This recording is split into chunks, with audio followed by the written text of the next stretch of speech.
There's this part of the Bible I love so much. I love reading it because I like to apply it to my life, use it to guide my steps and decisions I make every day of my life. And I also use it to reflect a lot with what I see happening in this world. Because what I know in this world is that we are all quick to judge.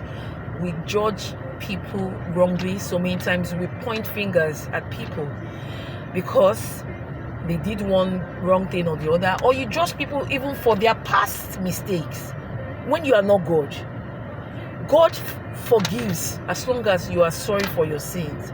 He wipes those sins away and he doesn't remember such sins. It's only if you don't want to let go of it, you keep holding and hitting yourself so hard that you sinned against God and you don't think he will forgive you. If you've gone to God to ask forgiveness, trust me, he has forgiven you and he will never recall that sin again. But we humans, if let's say somebody committed murder, somebody committed adultery and it went viral, we will keep using it against the person. Meanwhile, we're not perfect. We have our own flaws. We have our own mistakes we have equally made. We will not remove the log in our own eyes before we remove the log in other people's eyes. So when the scribes and Pharisees brought that woman and they were telling Jesus Christ that she committed adultery, Jesus Christ just bends down. They write something. They talk because they actually brought that lady that they claimed that she committed adultery. We don't know whether it's true or not, to set a trap for Jesus. Because they wanted to hear what Jesus would say, and they were hoping he would go against the law of Moses. Because if he went against the law of Moses, that means he's going against the law of God. And so they were waiting for that opportunity to pin him down. You understand? To pin him down, and probably have a charge against him.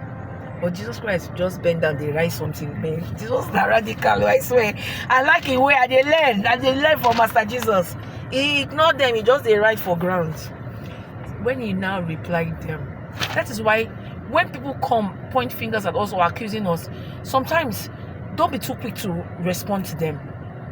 Pray for wisdom to know the right word to give them that will pierce their hearts. What did Jesus say? Let him who is without sin cast the first stone. Oh, Jesus, you too much. Master Jesus, you too basket. They learn that. Let him who hasn't sinned cast the first stone. Now, so all of them begin the waka. They begin the waka. This one they go. This one they come out. Shame catch them because it pierced their soul. Because they know pure. They know holy to cast the first stone or to throw stone at the woman that they are accusing of adultery. Now, so all of them jackpot. It was just Jesus and the lady. And Jesus was like, asking the lady, where are they? Has anybody condemned you? She said no. And Jesus said, neither do I. God is love. He's ever forgiving. As long as we too do our own best, at least we fall into sin every day. But for you to deliberately sin, that is wrong. But we try every day to avoid any occasion of sin, and God is always there to forgive us. Even when we sin, he loves us, but he wants us to just acknowledge that we have sinned, come to him for mercy, and he will forgive us. So I said make I share with you guys. Have a great week ahead. Signing out. One love. Peace, yo.